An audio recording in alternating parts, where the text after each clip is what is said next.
Doctor আমায় বলেছিল যে ফ্যালোপিয়ান টিউব যদি ব্লক থাকে তাহলে কিন্তু সন্তান আসতে চায় না। আর ২ নাম্বার হচ্ছে পিসিওডি থাকলে যে তোমার বাচ্চা হবে না তা কোনো কথা না।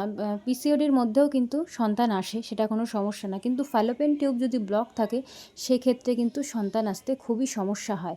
যাই হোক, স্যার আমাকে দিয়েছে ওষুধ ২ মাসের, আমি খাচ্ছি। দেখা যাক কি হয়, কারণ ২টো মাস তো খেতে হবে, না খেলে তো বোঝা যাবে না ওষুধে। আমাদের বাড়ি থেকে জানো তো আজকে এই গামলাটা নিয়েছিলাম এই কাকুর থেকে, 12খানা মানে 7টা কাপড় দিয়ে। টাকা ছিল না, ভাবলাম শাড়ি যখন আছে তাহলে এটা নিয়ে নিই। তো চলো প্রথম থেকে তোমাদের সঙ্গে ভিডিওটা স্টার্ট করি। তো আমি সুস্মিতা, তো আমার চ্যানেলে তোমাদেরকে অনেক অনেক স্বাগত।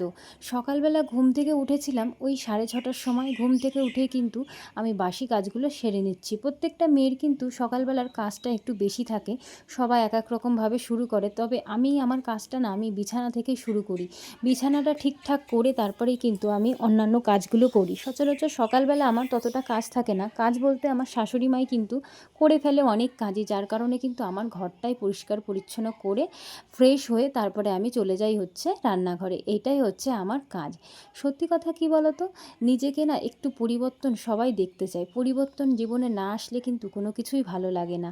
তো চলো প্রথম থেকে তোমাদের সঙ্গে বলি। আমার জীবনে তো সব কিছুই তোমাদের সঙ্গে শেয়ার করেছি। কিছুদিন ধরে অন্নপূর্ণা নিয়ে তোমাদের সঙ্গে ভিডিও করেছি, যা আমার সমস্যা চলছিল। দেখো, সাধারণ মানুষ টাকা পাচ্ছে, আমরা কেন পাবো না, এই বিষয় নিয়ে তোমাদের সঙ্গে শেয়ার করেছিলাম। যাই হোক, দেখা যাক এখন কি হয় সামনে। তো যেটা বলছিলাম, আমি ডাক্তার দেখিয়েছি যে ডাক্তারবাবুকে, সেই ডাক্তারবাবু কিন্তু আমাকে বলেছে যে তোমার তো সমস্যা নেই, পিসিওডি নেই, যেহেতু এটা কমে গেছে। যাই হোক, কোনো কারণবশত ওষুধ খেয়ে, ওষুধ তো আর কম খাইনি, ওষুধ খেয়েও হয়তো পিসিওডি ঠিক হয়েছে আমার।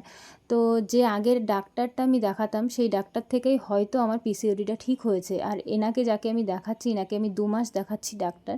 আগে 1 মাস দেখিয়েছি, মাঝে 2 মাস গ্যাপ রেখে তারপরে কিন্তু এই ডাক্তার দেখাচ্ছি।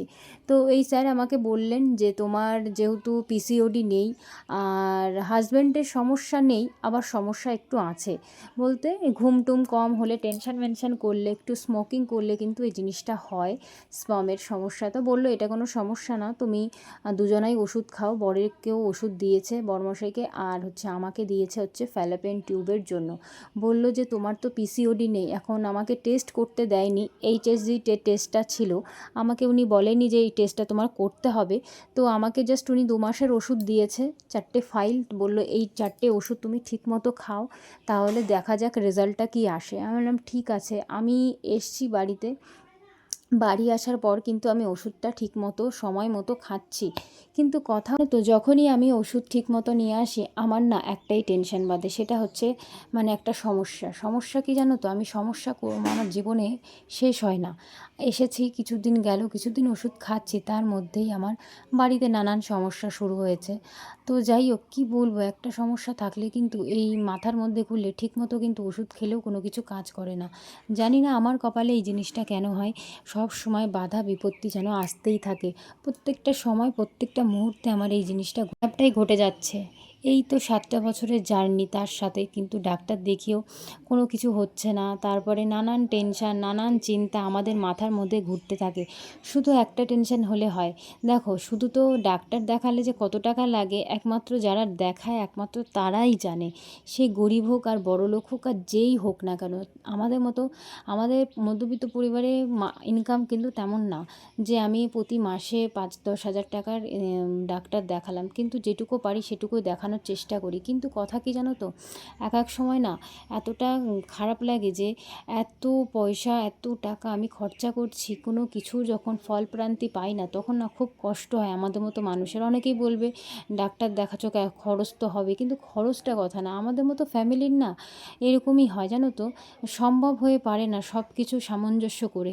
সবাই জানবে যে একটা ডাক্তার দেখাতে গেলে কত টাকা লাগে। তো যাই হোক, এক এক সময় না নিজেকে এতটাই অসহায় মনে হয়, কি বলবো, হয়তো মনে হয় কি মরে যাই। তাছাড়া না কোনো পথ আমি বেছে পাই না। তারপরে যখন নিজের মনকে শান্ত রাখি তখন ভাবি যে মরে গেলে তো সবই হয়ে গেল সমাধান, তাহলে বেঁচে থেকে লড়াই করতে হবে, কিচ্ছু করার নেই। আমার যত বাধা আসে আমি শুধু তাই ভাবি, যত বাধা বিপত্তি আমারই কেন আসে। কিন্তু এটা ভুল কথা, সবার জীবনে বাধা বিপত্তি সবারই আসে। সামঞ্জস্য করে চলতে হয়, লড়াই করে চলতে হবে, তবেই তো তুমি তার ভালো পথটা দেখতে পাবে। যাই হোক, অনেক কিছুই বললাম। আজ আমি রান্না করেছিলাম তেলাপিয়া মাছ দিয়ে কচুরমুখী। এই রান্নাটা না অনেক দিন পর করলাম জানো তো। অনেক দিন রান্না করি না, কিন্তু কচুরমুখিটা না একটু ভালো ছিল না। যাই হোক অনেকটা জাল দিয়ে একটু গলেছে। তো এদিকে দেখো আমার রান্না কিন্তু হয়ে গেছে, ভাত করেছি, এই যে তরকারি করেছি, আর সাথে করেছিলাম ভাজা, উচ্ছে ভাজা, মানে আলু টালু দিয়ে অনেক কিছু মিশিয়ে, ঝিঙে টিঙে দিয়ে মিশিয়ে ভাজা করেছি 2 রকম। যাই হোক রান্নাবান্না সেরে সবাই একসঙ্গে খেতে বসে পড়েছি। মাথার মধ্যে জানো তো টেনশনটা ঘুরতেই রয়েছে। বরমশাই যখন ব্যাংকের থেকে বাড়ি এসছে, ওর মুখটা যখন আমি দেখছি, সমস্যার সমাধান হয়নি। আমাদের ব্যাংকেও একটা কী সমস্যা হয়েছে, এই অল্প কিছু টাকা আমরা পাই, ও কিছু টাকা ইনকাম করে, তার থেকেও যদি সমস্যা হয়, টাকা তুলতে না পারি, কী যে ঝামেলা সেটা আমি বলে বোঝাতে পারবো না। যাই হোক কী করবো, কপালে আমার এটাই আছে হয়তো। তো এদিকে খাওয়া দাওয়া করে চান টান করে পুজো দেবো। আর তার আগে দেখো মা একটা গাবলা নিচ্ছে। এই গাবলাটা জানো তো 7টা কাপড় দিয়ে কিন্তু উনি নিয়েছে। গাবলাটা বেশ ভালো, টাকা দিয়ে নিতে চেয়েছিলাম, তো টাকা হাতে ছিল না বলে আর শাড়ি দিয়েই কিন্তু আমি এই গাবলাটা নিয়েছি। তো যাই হোক প্লাস্টিকগুলো দেখতে তো বেশ ভালো লাগছে। শেষমেশ এই কাকুর থেকে একটা গাবলা নিয়ে নিয়েছি জলের জন্য, আমাদের চান টান করার জন্য অনেক কাজে কিন্তু লেগে যায় এই গাবলা। তো ওনার কাছে অনেক কিছুই ছিল।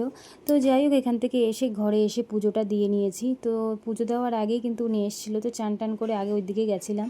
তো যাই হোক পুজো টুজো দেওয়া কমপ্লিট। তো যাই হোক বন্ধুরা, ভিডিওটা এই পর্যন্ত শেষ করব। ভালো থেকো সবাই, সুস্থ থেকো।